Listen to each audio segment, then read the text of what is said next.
July 25th, 2024, a small private airstrip in Doña Ana County, New Mexico, just outside El Paso.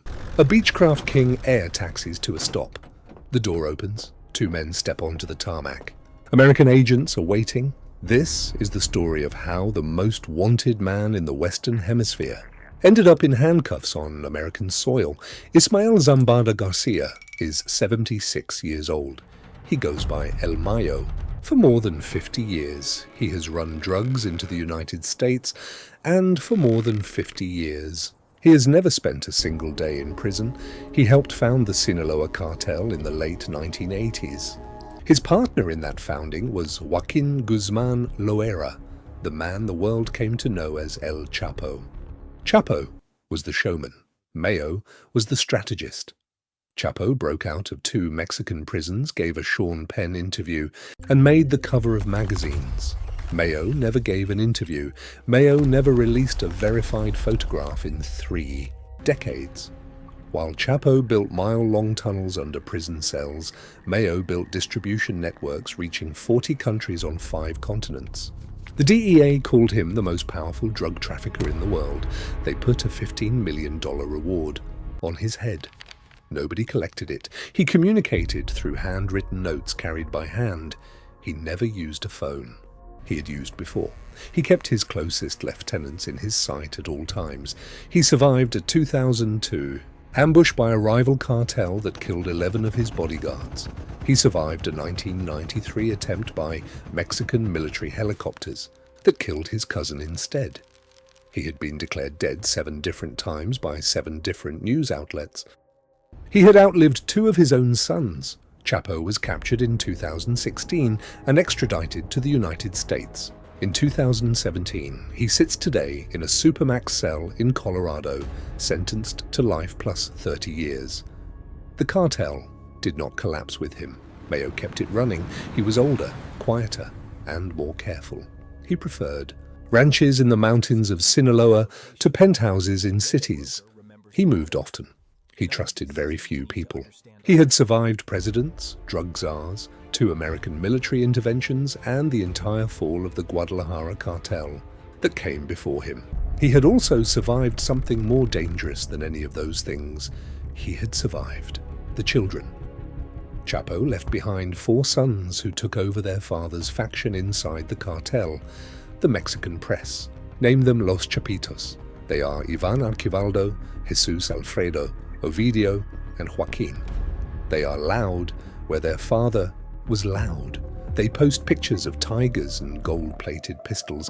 They run fentanyl, which their father avoided because fentanyl is cheaper to produce than heroin and far easier to smuggle. Mayo did not approve of the noise. The 2 factions inside Sinaloa, Los Chapitos and La Mayiza, had been quietly tearing at each other for years. In January 2023, Mexican forces captured Ovidio Guzman, one of the Chapitos, and extradited him to the United States in September. His brothers blamed Mayo. They believed he had given Ovidio up. They started planning a response. On the morning of July 25th, 2024, Mayo was invited to a meeting at a private property near Culiacán. The invitation came from Joaquin Guzman Lopez, the youngest Chapito, the one Mayo trusted most. The stated purpose was political. A dispute had broken out between 2 local figures, the governor of Sinaloa and a federal congressman, and Joaquin wanted Mayo's counsel. Mayo agreed to attend. He brought a small protection detail. When he arrived, at the meeting house, he was ambushed. He was tied up. A hood was placed over his head. He was driven to a private airstrip outside the city, loaded onto a Beechcraft King Air, and flown north. According to Mayo's lawyer, the pilot believed he was flying to a different airfield inside Mexico. He landed, instead, in New Mexico. The FBI was on the runway. Joaquin Guzman Lopez stepped off the plane behind him. He had not been kidnapped. He had cut a deal. He had delivered Mayo. He surrendered himself the same day. The Mexican government learned what had happened from the United States. There was no extradition. There was no warning. The most wanted man in the cartel world had been delivered to American custody by the son of his own. dead partner. The Mexican foreign minister called it a serious violation of national sovereignty. The American DEA called it the most significant arrest in the history of the agency. For 3 weeks, Sinaloa was quiet. Then, on September 9, 2024, the war began. Culiacán woke up to bodies. 2 corpses were found hanging from a bridge on the road into the city. Another 4 were left on the road to the airport. By the end of the first week, the official count was 26. By the end of the first month, it was over 200. La Mayoza, the faction loyal to Mayo, blamed the Chapitos for the betrayal. The Chapitos blamed La Mayoza for the killings. Both sides began executing each other in public. They left signed notes on the bodies. They posted videos of the shootings on social media. Schools across the city closed. The university suspended in-person classes. Hospitals reported gunshot patients arriving every hour. The state governor cancelled the city's Independence Day celebrations. There were no parades. The streets were empty by sunset. The Mexican military deployed thousands of troops. It did not stop the killing. The Catholic Archbishop of Culiacán began holding daily masses for the dead. He stopped reading the names because there were too many to read. The car dealerships in the city closed because the showrooms had been used for ambushes. The cattle fairs closed because the buyers stopped coming. By the end of 2024, the economy of Culiacán had lost an estimated $1.8 billion. 9,000 workers had been laid off. Tourism collapsed entirely. People who could afford to leave left. People who could not stayed indoors. A new generation of Sinaloa lieutenants now sits at the top of 2 halves of the same cartel. On the Mayoza side, Mayo's son, Mayo Zambada Siqueiros, known as El Mayito Flaco, is believed to have taken command. He's in his early 50s.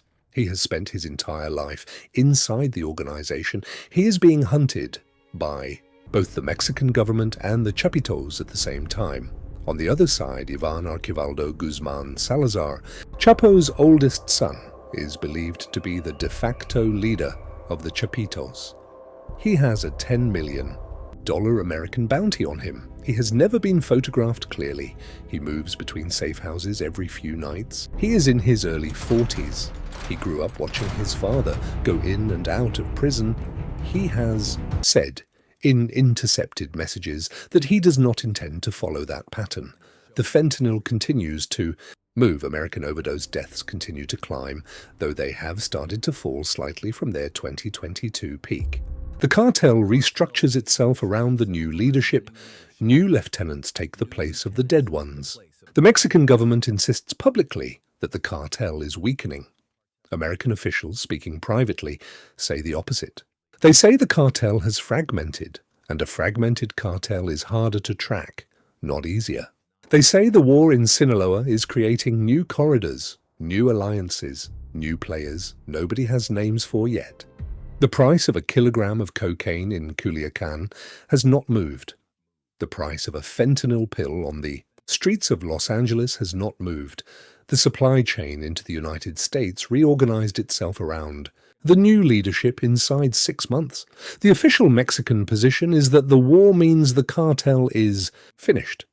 The official American position is that the cartel is now 5 different cartels, and none of them know who is in charge. Mayo arrived in court in Brooklyn in July 2024 wearing a green prison jumpsuit.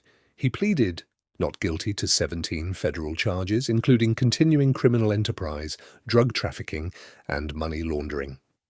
He sat quietly through the hearing. He did not look at the cameras. He did not look at the judge.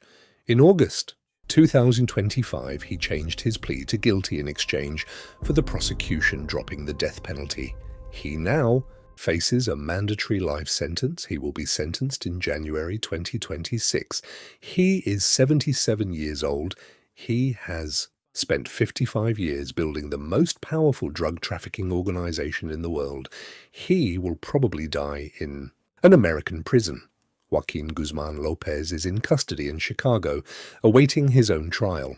The terms of his deal have never been made public. American officials will not confirm whether he is cooperating. His brother, Ovidio, in the same prison system, is reportedly negotiating his own plea agreement. The two brothers are now in active legal proceedings against the cartel their father built. The two oldest Chapitos, Ivan and Alfredo, remain in Mexico. They are now hunting the brothers who handed Mayo to the Americans. In Culiacán, the killings continue. The death toll for the first year of the war is now estimated at over 1,500. The actual number is believed to be much higher because many bodies are buried in clandestine pits in the surrounding mountains.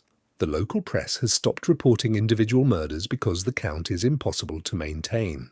Federal investigators say new bodies are still being found every week. The military presence in the city remains. At 5,000 troops, the streets still empty out at sunset. The $15 million bounty on Mayo Zambada was never paid. The DEA has not commented on what was promised to the people who put him on that plane. The Chapitos believe they know. La Maiza believes they know too. The war in longer about drugs. It is about the betrayal. It is about who delivered Mayo and what they were paid. It is about the next person to be delivered. The new boss of the cartel does not know yet that he is the next one to be handed over. He is somewhere in the mountains tonight, surrounded by men he has known his whole life. One of them is the one